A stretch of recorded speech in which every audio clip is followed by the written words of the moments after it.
यही तो मजहब हक की एक अलामत है ना कि अपने खालिक के साथ, अपने मालिक के साथ जो बंदे का मखलूक का एक ताल्लुक है वो बरकरार रहता है, और वो एक किसी भी इत्माद का, यानी यकीन का, इत्मीनान का रिश्ता।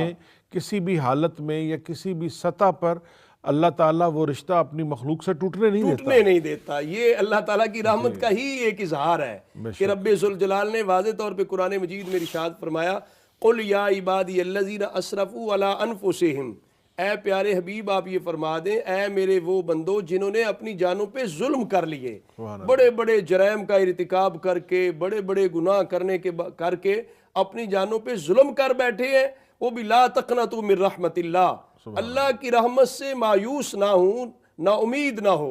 इन्नल्लाह यग़फ़िरुज़्ज़ुनूब जमीआ, बेशक अल्लाह ताला सबको बख्श देता है। बल्कि बाज़ जगहों पर तो है कि वो अल्लाह आपके खताओं को और गुनाहों को नेकियों में बदल देता है। ये पर